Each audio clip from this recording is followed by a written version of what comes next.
بسم اللہ الرحمن الرحیم۔ ایسے ہی سچے قصے سننے کے لیے ہمارے چینل کو سبسکرائب کریں۔ ہارون رشید کے لڑکے کی وفات۔ دوستو، حضور صلی اللہ علیہ وسلم کی وفات کے 200 سال کے بعد عباسی حکومت بنی۔ اس حکومت کا سب سے مشہور بادشاہ ہارون رشید تھا۔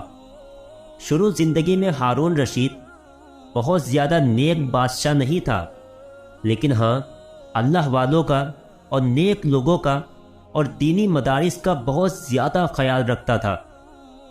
ہارون رشید کا ایک لڑکا تھا۔ پہلے تو وہ لڑکا محل کے شہزادوں والی زندگی گزارتا تھا، لیکن ایک دن ایک اللہ والے نے اس لڑکے کو سمجھایا کہ اے بیٹا، اللہ سے اپنے گناہوں کی توبہ کرو۔ ہم اس دنیا میں کچھ ہی دن کے لیے آئے ہیں اور پھر ہمیں واپس اللہ کی طرف جانا ہے۔ اس اللہ والے کی باتوں کو سن کر اس لڑکے کے دل پر ایسی چوٹ لگی کہ پھر اس نے اپنی زندگی کا مقصد اللہ کو راضی کرنا اور موت سے پہلے اپنی موت کی تیاری کرنا بنا لیا۔ اس لیے اب وہ لڑکا ہر وقت نیکی اور عبادت میں لگا رہتا تھا۔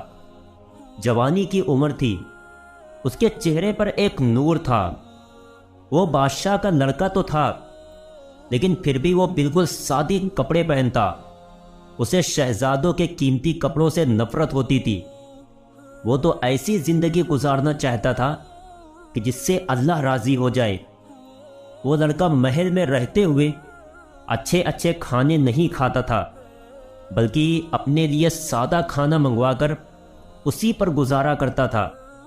لوگ اس سے پوچھتے تھے کہ اے شہزادے، تمہارے پاس تو اتنی دولت ہے، تمہارے باپ تو اتنے بڑے بادشاہ ہیں کہ آدھی دنیا پر ان کی حکومت چلتی ہے، تو تم ایسی غریبوں والی زندگی کیوں گزارتے ہو؟ خود کو تکلیف میں کیوں ڈالتے ہو؟ تو وہ لڑکا جواب دیتا کہ میں اگر چاہوں تو اپنے باپ کی دولت کا استعمال کر سکتا ہوں اور خوب عیش و آرام کی زندگی گزار سکتا ہوں، لیکن مجھے کل قیامت کے دن خدا کو جواب دینا ہے، اس لیے میں صرف روکھی سوکھی کھا کر اور زمین پر اپنا بستر بچھا کر اسی پر گزارا کرتا ہوں۔ گھر والے بھی اس لڑکے کی حالت دیکھ کر بہت زیادہ پریشان رہتے تھے کہ پتہ نہیں اس لڑکے کو کیا ہو گیا ہے۔ سارے لوگ اس لڑکے کو بہت زیادہ سمجھاتے تھے، لیکن وہ سب کو صرف ایک ہی جواب دیتا کہ مجھے اللہ کے پاس واپس جانا ہے۔ یہ سن کر کچھ دنوں کے بعد لوگ اسے پاگل کہنے لگے۔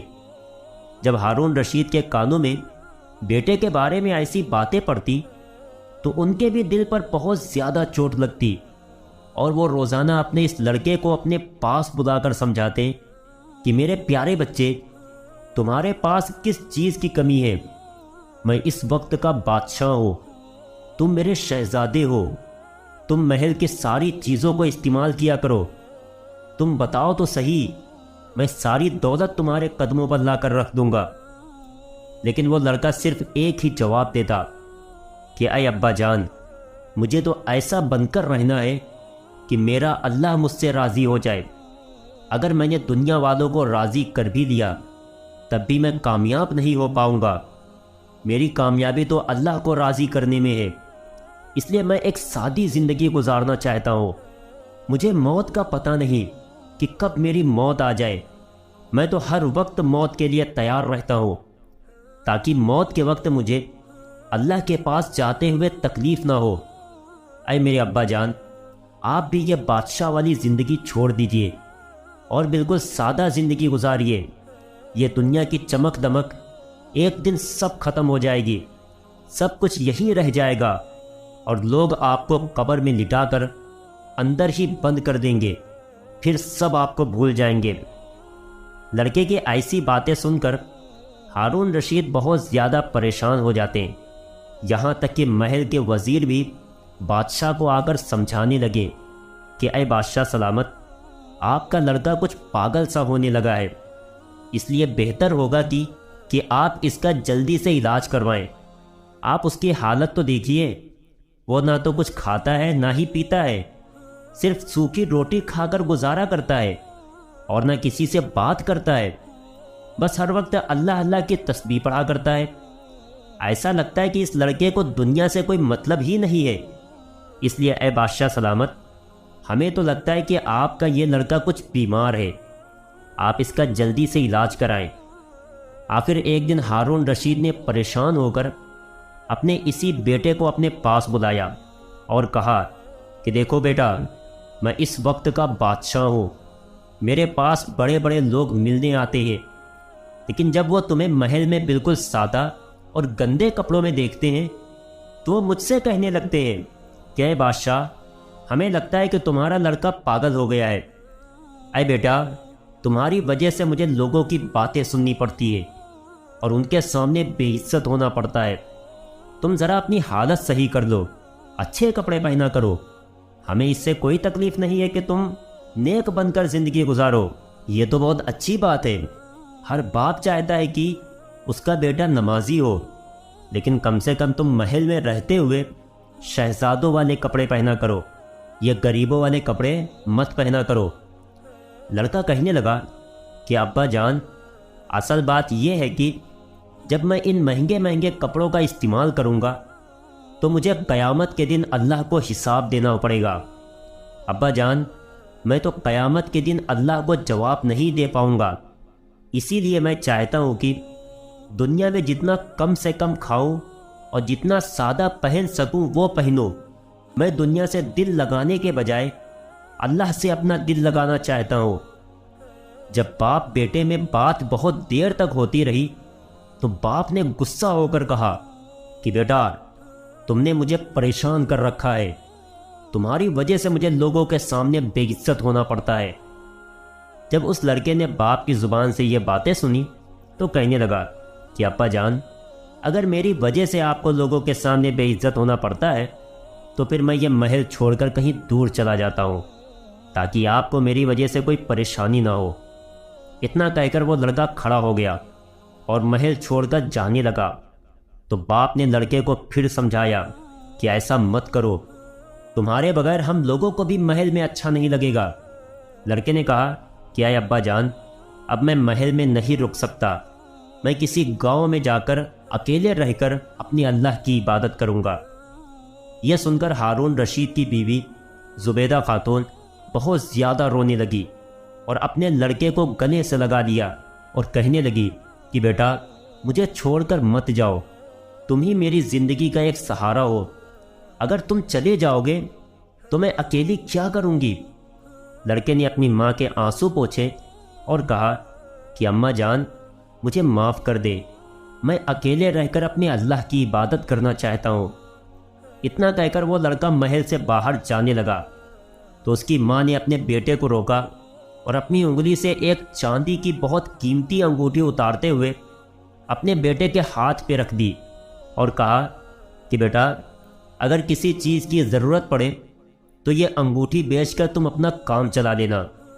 اور پھر ماں نے اپنا قرآن اپنے بیٹے کو دیا اور کہا کہ میرے بیٹے، میں ساری زندگی اسی قرآن میں تلاوت کرتی رہی ہوں، لیکن آج تو میرے پاس سے جا رہا ہے، اس لیے میں چاہتی ہوں کہ تم میرا قرآن لے کر جاؤ تاکہ جب بھی تم قرآن پڑھنے بیٹھو تو تمہیں اپنی ماں کی یاد آئے۔ میں نہیں چاہتی کہ تم مجھ سے دور جا کر مجھے ہر طرح بھلا دو۔ میرے پیارے بچے، مجھے بھولنا نہیں، میں تمہاری ماں ہوں، میں تجھے کبھی نہیں بھول پاؤں گی، میرا دل ہمیشہ تیرے لیے تڑپتا رہے گا۔ لڑکے نے اپنی ماں کو دلاسا دیا اور پھر وہ انگوٹھی اور قرآن لے کر وہاں سے چلا گیا اور بہت دور ایک دیہات میں جا کر ایک مسجد کے پاس جھوپڑی بنا کر رہنے لگا۔ وہ لڑکا سارا دن اللہ کا ذکر اور اس کی عبادت کرتا، بس ہفتے میں صرف ایک دن مزدوری کرنے کے لیے بازار جاتا تاکہ کچھ پیسے کما سکے، اور پھر ان پیسوں سے وہ 7 روٹیاں خرید لیتا اور روزانہ ایک ایک روٹی پانی میں بھگو کر کھا لیتا اور اسی پر اپنی زندگی گزارتا۔ ایک آدمی کو مکان بنوانا تھا، اس نے مزدوروں کے اڈے پر جا کر دیکھا کہ کوئی مزدور مل جائے تو اسے وہاں یہی ہارون رشید بادشاہ کا لڑکا بیٹھا ہوا مل گیا۔ اس آدمی نے کہا کہ مجھے اپنا مکان بنوانا ہے، کیا تم مزدوری کے لیے چلو گے؟ اس لڑکے نے کہا کہ ہاں میں تیار ہوں، لیکن میری ایک شرط ہے۔ اس آدمی نے پوچھا کہ بتاؤ کیا شرط ہے؟ تو اس لڑکے نے جواب دیا کہ جب نماز کا وقت ہوگا تو میں نماز ضرور پڑھوں گا۔ اس آدمی نے کہا کہ یہ تو بڑی اچھی بات ہے۔ پھر وہ آدمی اس لڑکے کو لے کر اپنے گھر آ گیا۔ اس لڑکے کو گھر کی ایک دیوار بنانی تھی۔ اس نے شام تک اتنی بڑی دیوار بنا کر تیار کر دی کہ مالک بھی سوچنے لگا کہ اگر 2 آدمی مل کر اس دیوار کو بناتے تو شاید ایک دن میں نہ بنا پاتے۔ اس اللہ والے بندے نے تو نماز بھی پڑھی اور کام بھی کیا، اور پھر دوگنا کام کر کے جانے لگا۔ تو اس آدمی نے اس لڑکے کو جتنے پیسے دینے تھے اس سے کچھ زیادہ پیسے دینا چاہے، مگر اس لڑکے نے انکار کر دیا اور کہنے لگا کہ میں زیادہ پیسے لے کر کیا کروں گا، مجھے صرف اتنے پیسے دے دو کہ جتنے میں 7 روٹی خرید سکوں۔ اور پھر وہ لڑکا مالک سے اتنے ہی پیسے لے کر چلا گیا۔ اس آدمی نے فیصلہ کر لیا کہ اب مجھے اپنا پورا گھر اسی لڑکے سے بنوانا ہے، اس لیے اگلے دن پھر سے وہ آدمی مزدور اڈے پر پہنچا، لیکن اسے وہ لڑکا نہ ملا۔ تو اس نے دوسرے مزدوروں سے پوچھا کہ مجھے وہ لڑکا نظر نہیں آ رہا ہے کہ جسے میں کل اپنا گھر بنوانے کے لیے لے گیا تھا۔ تو مزدوروں نے بتایا کہ وہ تو ہفتے میں صرف ایک ہی دن آتا ہے اور باقی 6 دن وہ اللہ کی عبادت کرتا ہے۔ اس آدمی نے سوچا کہ کچھ بھی ہو جائے میں اسی لڑکے سے اپنا گھر بنواؤں گا، اس لیے میں پورا 1 ہفتہ انتظار کروں گا۔ 6 دن گزر گئے تو وہ آدمی پھر سے مزدور اڈے پر پہنچا تو دیکھا وہ لڑکا بیٹھا ہوا ہے، تو وہ اسے لے کر اپنے گھر آ گیا۔ تو جب وہ لڑکا کام کرنے لگا تو مالک نے سوچا کہ میں ذرا اس لڑکے کو چھپ کر دیکھوں تو صحیح کہ یہ کام کیسے کرتا ہے، کہ اس نے میرا دگنا کام 1 دن میں کر دیا۔ تو مالک نے دیکھا کہ وہ لڑکا ایک ہاتھ میں گارا لے کر اسے دیوار کے اوپر رکھتا ہے، اور جیسے ہی اینٹ کو اٹھا کر اس پر رکھتا ہے تو وہ خود بخود ایسے دیوار پر پڑتی ہے کہ بالکل اپنی جگہ پر بیٹھ جاتی ہے، اسے اینٹ کو سیٹ نہیں کرنا پڑتا ہے۔ وہ آدمی کہنے لگا کہ ضرور اس لڑکے کے ساتھ اللہ کی مدد ہے، اسی وجہ سے اللہ تعالیٰ اس سے تھوڑے وقت میں اتنا زیادہ کام لے رہے ہیں۔ شام کو وہ لڑکا اپنی مزدوری لے کر واپس چلا گیا، اور اگلے ہفتے پھر سے مالک مزدور اڈے پر گیا تاکہ اس لڑکے کو لے آئے، لیکن مزدوروں نے بتایا کہ وہ لڑکا آج بیمار ہے، اسی لیے مزدوری کرنے نہیں آیا۔ مالک نے پوچھا کہ وہ مجھے کہاں ملے گا؟ لوگوں نے بتایا کہ وہ فلاں مسجد کے قریب ایک جگہ پر اپنی جھوپڑی بنا کر رہتا ہے، آپ وہاں جا کر اس سے مل سکتے ہیں۔ یہ آدمی وہاں پہنچا تو دیکھا کہ وہ لڑکا زمین پر لیٹا ہوا ہے، اس کے بہت تیز بخار چڑھا ہوا تھا، جس کی وجہ سے اس کی حالت بہت زیادہ خراب ہو چکی تھی۔ جب وہ آدمی اس لڑکے کے قریب پہنچا تو اس نے لڑکے سے کہا کہ اے لڑکے، تم اتنا زیادہ بیمار ہو، چلو میرے ساتھ میرے گھر چلو، میں تمہارے لیے کوئی دوا کا بندوبست کرتا ہوں۔ اس لڑکے نے جواب دیا کہ نہیں، آپ ایسا نہ کریں، مجھے شفا دینے والی ذات صرف ایک اللہ کی ہے، اسی نے مجھے بیمار کیا ہے اور وہی مجھے شفا دے گا۔ مجھے تو محسوس ہو رہا ہے کہ اب میری موت کا وقت قریب آ چکا ہے، اس لیے دوا سے بھی کوئی فائدہ نہیں ہوگا، بس مجھے اس بات کی خوشی ہے کہ میں اس دھوکے باز دنیا سے اپنے ایمان کو بچا کر لے جا رہا ہوں۔ اس آدمی نے کہا اے لڑکے، مجھے بتاؤ کہ میں تمہارے لیے کیا کر سکتا ہوں؟ تو اس لڑکے نے جواب دیا کہ آپ میرا ایک کام ضرور کر دینا، وہ یہ کہ میرے پاس ایک صاحب کی امانت رکھی ہوئی ہے، آپ انہیں وہ امانت پہنچا دینا۔ وہ آدمی کہنے لگا کہ اے لڑکے، وہ امانت کیا چیز ہے؟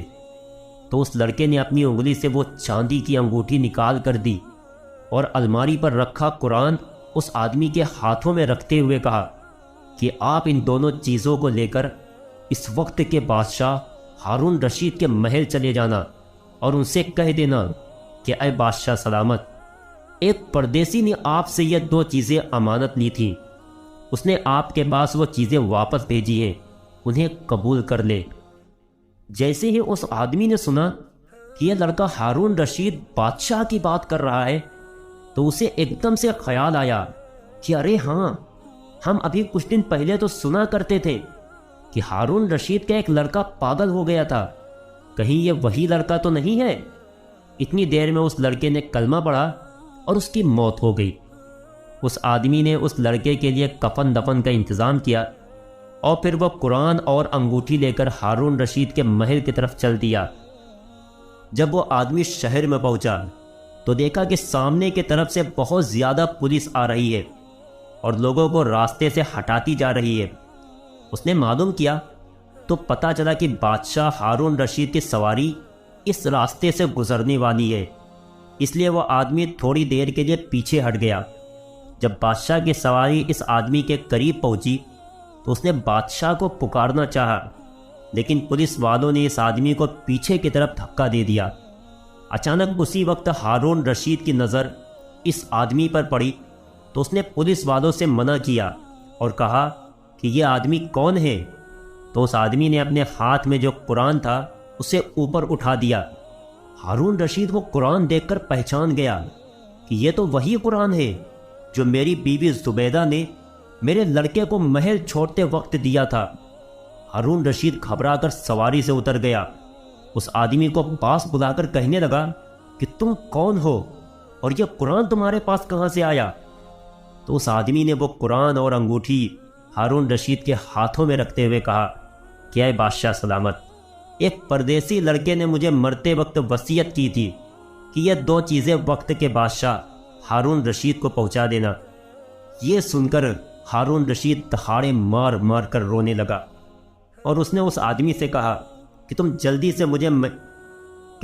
سے مجھے میرے محل میں آ کر ملو، اور پھر پولیس والوں کو حکم دیا کہ پورے قافلے کو واپس محل کی طرف لے چلو۔ محل پہنچتے ہی ہارون رشید نے اس آدمی کو اپنے پاس بلایا اور کہنے لگا کہ مجھے بتاؤ کہ وہ لڑکا کیسا تھا؟ تو اس آدمی نے بتایا کہ بادشاہ سلامت، وہ بہت خوبصورت لڑکا تھا، اس کے چہرے پر ایک عجیب سا نور تھا، وہ ہفتے میں 1 دن مزدوری کرنے آتا تھا، میں نے بھی اس سے 2 بار مزدوری کروائی ہے۔ وہ لڑکا پورے دن میں 1 روٹی کھاتا تھا، باقی سارا دن اللہ کی عبادت کیا کرتا تھا۔ کمزوری کی وجہ سے وہ سوکھ کر کانٹا بن گیا تھا اور اسی طرح اس نے زندگی گزاری۔ اے بادشاہ سلامت، میں نے اس لڑکے کو مرتے وقت دیکھا کہ اس کی کلمہ پڑھ کر موت ہوئی ہے، اور اس نے مرتے مرتے مجھ سے کہا تھا کہ یہ 2 امانتیں بادشاہ کو پہنچا دینا۔ ہارون رشید وہ قرآن اور انگوٹھی کو دیکھ کر رونے لگا۔ اتنی دیر میں ہارون رشید کی بیوی زبیدہ خاتون کو ان ساری باتوں کی خبر ہو گئی کہ اس کے لڑکے کی موت ہو چکی ہے، تو وہ محل کے اندر بہت تیز تیز رونے لگی۔ ہارون رشید اٹھ کر کمرے کے اندر گیا اور اپنی بیوی سے لپٹ کر بہت دیر تک روتا رہا، اور پھر اس آدمی کو بلا کر کہا کہ تمہیں شرم نہیں آتی کہ تم نے میرے لڑکے سے اپنا گھر بنوایا، اس سے مزدوری کروائی، وہ تو محل کا شہزادہ تھا۔ اس آدمی نے جواب دیا کہ بادشاہ سلامت، مجھے اس کی کوئی خبر نہیں تھی، وہ تو اپنے آپ کو ایک فقیر آدمی سمجھتا تھا اور کہا کرتا تھا کہ مجھے تو آخرت کی تیاری کرنی ہے، میں جنت میں اپنے محل بنوا دوں گا۔ یہ سن کر بادشاہ نے روتے ہوئے اپنے مرے ہوئے لڑکے سے کہا کہ اے میرے پیارے بچے، تو عمر میں مجھ سے چھوٹا تھا، میں تیرا باپ عمر میں بڑا تھا۔ میرے بیٹے، تیرے بال تو ابھی کالے تھے، میرے بال سفید ہو چکے تھے، مگر زندگی کا مقصد تو نے سمجھ لیا تھا، میں نہیں سمجھ سکا۔ اے میرے بیٹے، میں دھوکے میں پڑا رہا، میں نے اپنی زندگی کے دن برباد کر لیے، اب میرے پاس آخرت کی کوئی تیاری نہیں ہے۔ اے میرے پیارے بیٹے، تو نے جوانی میں ہی دنیا کی حقیقت سمجھ لی، اور تیرا بوڑھا باپ دنیا کی خوبصورتی کے پیچھے بھاگتا رہا۔ اے میرے بیٹے، تو نے اپنی موت کو یاد رکھا اور ہر وقت اپنے دل میں یہ بات رکھی کہ مجھے اللہ کے پاس جانا ہے۔ اے میرے پیارے بیٹے، تو سچا تھا، تیرا باپ جھوٹا تھا۔ اے میرے بیٹے، تو ہدایت پر تھا، تیرا باپ بھٹکا ہوا تھا، آج تو ہدایت دے کر دنیا سے چلا گیا۔ اور تیرا باپ اپنے سفید بال لے کر گناہوں کے ساتھ اپنے محل میں بیٹھا ہوا ہے۔ میں اپنے اللہ کے پاس کیا لے کر جاؤں گا؟ یہ محل اور یہ دنیا کی رونق سب اسی دنیا میں ہی رہ جائے گی۔ اے میرے پیارے بیٹے، قیامت کے دن اس وقت تیرے باپ کا کیا حال ہوگا کہ جب زنجیروں میں جکڑ کر اسے اللہ کے سامنے پیش کیا جائے گا اور اللہ فرمائے گا کہ اے دنیا کے بادشاہو، تمہاری زنجیریں تبھی کھلیں گی جب تم یہ ثابت کرو گے کہ تم نے دنیا میں رہتے ہوئے میری نعمتوں کو کیسے استعمال کیا اور لوگوں کے ساتھ انصاف کیا یا نہیں۔ اے میرے پیارے بیٹے، قیامت کے دن میں غریب ہوں گا اور تو بادشاہ بنا بیٹھا ہوگا۔ آج دنیا مجھے بادشاہ کہتی ہے، مگر قیامت کے دن میں فقیر بن کر اللہ کے سامنے پیش کیا جاؤں گا۔ ہارون رشید یہ باتیں کہتا جا رہا تھا اور اپنی بیوی سے گلے مل کر زور زور سے رو رہا تھا۔ پھر ہارون رشید نے سجدے میں سر رکھ کر اللہ کے سامنے توبہ کی اور کہا کہ اے اللہ، آج سے میں ویسی ہی زندگی گزاروں گا جیسی آپ چاہتے تھے۔ دوستو، ہمیں بھی اپنے اللہ کے سامنے توبہ کرنی چاہیے، کیونکہ ہمیں بھی ایک دن مر کر اللہ کے سامنے کھڑا ہونا ہے اور اپنی اس زندگی کا حساب دینا ہے۔ ایک شاعر نے کیا خوب شاعری کہی ہے، کیسے کیسے گھر اجاڑے موت نے، کھیل کتنوں کے بگاڑے موت نے، پہلوان کیسے کیسے پچھاڑے موت نے، سر وقت قبروں میں اتارے موت نے، ایک دن مرنا ہے آخر موت ہے، کر لے جو کرنا ہے آخر موت ہے یہاں سے تجھ کو جانا ایک دن، قبر میں ہوگا تیرا ٹھکانہ ایک دن، اپنا غفلت میں گوانا ایک دن، منہ خدا کو ہے دکھانا ایک دن مرنا ہے آخر موت ہے، کر لے جو کرنا ہے آخر موت ہے۔ ایسی غفلت یہ تیری ہستی نہیں، دیکھ جنت اس قدر سستی نہیں، رہ گزر دنیا ہے یہ بستی نہیں، جائے عیش و عشرت و مستی نہیں، ایک دن مرنا ہے آخر موت ہے، کر لے جو کرنا ہے آخر موت ہے۔ یہ حسینوں کی چٹک اور یہ مٹک دیکھ کر ہرگز نہ رستے سے بھٹک، ساتھ ان کا چھوڑ اپنا ہاتھ جھٹک، بھول کر بھی پاس ان کے نہ پھٹک، ایک دن مرنا ہے آخر موت ہے، کر لی جو کرنا ہے آخر موت ہے۔ میرے پیارے دوستو، اگر ویڈیو اچھی لگے تو لائک کرنا اور چینل کو سبسکرائب کرنا نہ بھولیں، اور جاتے جاتے ایک پیارا سا کمنٹ